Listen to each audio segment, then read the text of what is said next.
Hi, welcome to Daily Dose of Anime Recaps. In this video, we'll be looking at their drama and mysteries. It's not all fun and games though, as something sinister is going on. Shigure and Yuki complain about not eating home-cooked meals and suggest they need a woman's help. They then see Toru in a forest, alone, and see her home, a tent. They see she's ill, and we begin to get the sense that the cousins are more than they seem, perhaps even more animal than they seem, in fact. They find out that a landslide covered her tent, so they let her stay at theirs overnight. Toru opens up about her mother dying and the fact she never said goodbye. Toru wants to graduate from high school to honor her mother's abruptly ended life. The cousins are amazed by her tenacity and her desire for hard work. Yuki then goes to dig up her tent and uses his animal powers to gain the assistance of an army of rats. In the morning, Toru wakes up and Yuki has excavated all of her possessions. He keeps how he dug everything out a secret. They then formally invite her to stay at their house. They ask her to do all of the chores in the house in return for shelter. Toru is very polite, though Yuki tells her to just be herself. The cousins say between themselves that everything will be fine as long as she doesn't hug either of them. Then someone else arrives with a bang. Toru accidentally bumps into him, and he suddenly turns into a red cat. In a clumsy move, she bumps into the others too, and they turn into a dog and a rat. What's going on with the Soma family, and what's their relationship to the Zodiac? How did they transform? And what does Toru have to do with all of this? Episode 2 begins with Toru answering the door to the delivery man, while she holds a dog, a rat, and a cat in her hands. The animals begin speaking, and they explain to her that the Soma family is possessed by the Zodiac spirits. They explain that they transform when they're ill or hugged by the other sex, and transform back into humans after a while, but they're naked. They transform back, and Toru attempts to process all of this. We meet the red-headed boy, Kyo. He's the group idiot. Yuki and Kyo fight after Kyo accidentally hurts Toru, and Yuki wins. Yuki thinks that Shigure plans to have Toru's memories wiped, but Shigure denies this. At school, Toru doesn't tell her friends about the Soma family, which Yuki respects. And then we find out that before, a girl accidentally hugged Yuki, and their family had to wipe everyone's memories. We find out that no matter what, the decision to wipe Toru's mind is out of their control, and with the family elders instead. Then Toru accidentally trips into Yuki, and he turns into a rat again. This time, they're at school, and hoping that nobody saw. Yuki is surprised that Toru isn't disgusted by their transformations, and the two seem to have a growing bond. Shigure returns from meeting the elder, and decides that Toru can stay, though through a flashback, we find out that the elder is up to something. Toru reintroduces herself, as though to make a new start with them. Then she cooks them a delicious banquet, resembling the one from the story of the cat that her mother told her. We find out that Kyo is joining the same school as Toru and Yuki, even though he's been training in the mountains to beat Yuki in a fight. We find out that the Soma family all resemble the characters from the Zodiac story in personality, not just appearance. At school, Kyo is scared of all the girls, so he jumps out the window and runs away. Toru and Yuki follow him, and then Kyo grabs Yuki and says that he'll win the fight, and he won't be an outsider to the Soma family anymore. Toru interferes and turns Kyo into a cat. Then he insults Toru again, though this time he regrets it. At home, Shigure gives Kyo some good life advice and tells him he needs to be kind to people. Toru walks home from work through the dark forest and reminisces about her pledge to leave the dog Zodiac behind and become a cat. She hears someone sneak up on her and hits them with her bag. It's Kyo. He is needlessly angry, but then he calms down. He says he doesn't mind being around her, and he attempts to apologize to her for being rude. She confesses that she loves the cat Zodiac and wants to be friends with Kyo. They all eat a meal together, and even Kyo enjoys it. That closes off another episode. The third episode begins with the culture festival at school. Yuki has an idea for a rice ball stand, and Toru has an idea for different flavored rice balls. Kyo, on the other hand, suggests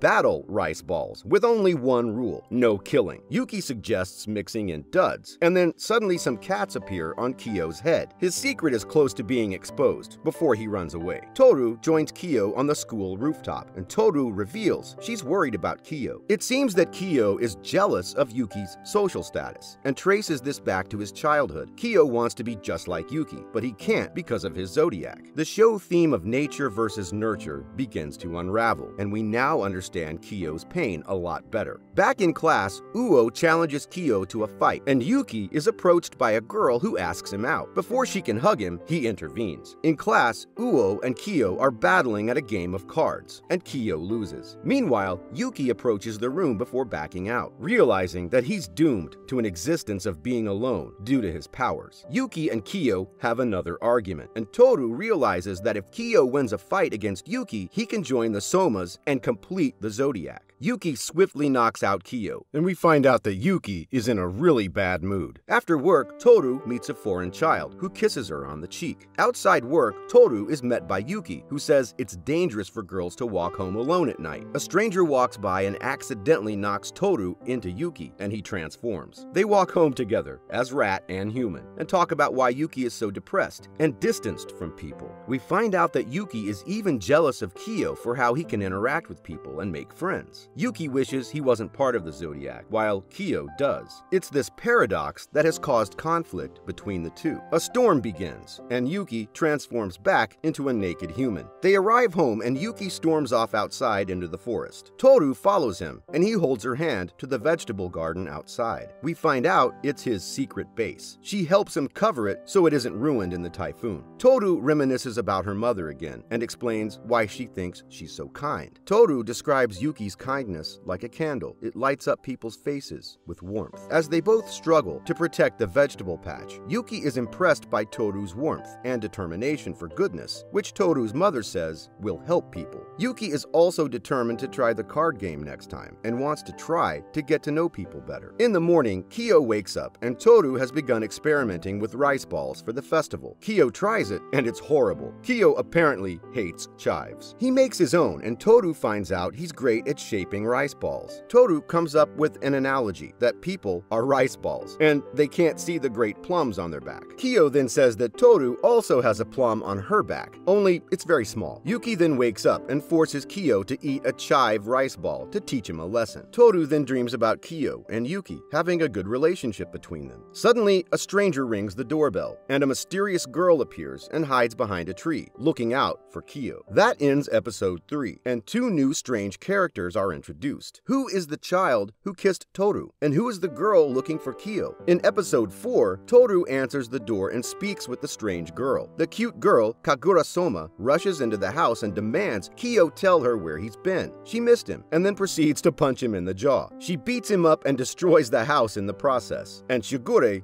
is annoyed at this. The girl reveals she wants to marry Kyo, though Kyo doesn't seem too keen. We also find out that she can hug the boys in the family without transforming them. She asks Kyo if he likes her or not, and confesses her unbearable love for him. She then argues with Toru, though she's interrupted by Kyo after talking about his true form. Toru ponders about Kyo's true form, and another layer of mystery is delicately woven into the fabric of the series. Do all of the Zodiacs have a true form? And why was Kyo so secretive about it? Kagura then decides to cook dinner for the family, giving Toru a break from housework. Carried away, she uses up all the food in the refrigerator, then goes to fetch Kyo, who claims he doesn't want any. Kagura throws Kyo through the floor and destroys the banquet. Upset at what she's done, she storms off. Shigure follows her, and Kagura asks to move into the Soma house, though Shigure denies her request. We find out that Kagura is jealous of Toru, and Shigure is jealous too, but of what, we don't know. Kagura is shopping for more food and forgets her wallet, but Toru shows up and pays for her. As they walk back, Kagura asks if Toru likes Kyo. Toru says she likes the cat Zodiac and is a Year of the Cat fan. Toru says she doesn't want to interfere with Kagura and Kyo's relationship. Kagura reminisces about her childhood with Kyo and explains why she likes him, because he was drawing a fried egg in the sand as a child. Toru and Kagura become friends after this. Shigure and Yuki are hungry, waiting for the girls to cook them dinner. On the roof, Kyo's belly rumbles as well. As a team, Kagura and Toru cook together, and then Kagura decides to cook fried eggs, especially for Kyo. On the roof, Toru finds Kyo, who's still upset. Toru says it's nice to be able to love someone as much as Kagura does, and they talk about the competition to become a Soma. He talks about training with his incredible martial arts master, who is also a Soma. Kyo's determination to become really strong amazes Toru, and she thinks he doesn't want to just win against Yuki, but become really good at martial arts. She gets him out of his mood, and they go go down for dinner together. Kagura gives Kyo his special food, with a fried egg on top, which he really likes. Everyone is really impressed with the food, even Kyo. They invite Kagura to stay the night, and in the morning she gets ready to leave. As per usual, Kagura and Kyo begin to fight, which sends Kagura crashing through the front door into a man. As she transforms, Yuki intervenes and sends the man flying so that he doesn't see Kagura's zodiac transformation. For the first time, we see her zodiac, a tiny boar. We see the boar's influence, single-mindedly running towards her goals. Toru then says she wants to become like Kagura, which really pleases her. As they all head to school, Toru seems really motivated to find out more about the Soma boys. Then, Toru receives a phone call and is shocked to find out something about her grandfather. Mournfully, the episode ends with Toru grieving the fact she might have to leave the Soma house. That concludes the first 4 episodes of the series Fruits Basket. So many mysteries have been defined, and very few answers have been revealed. There's conspiracy, the supernatural, love, and danger, all mixed into one. There is so much about the Soma family that we're all dying to find out, and we're really excited to see the rest of this series.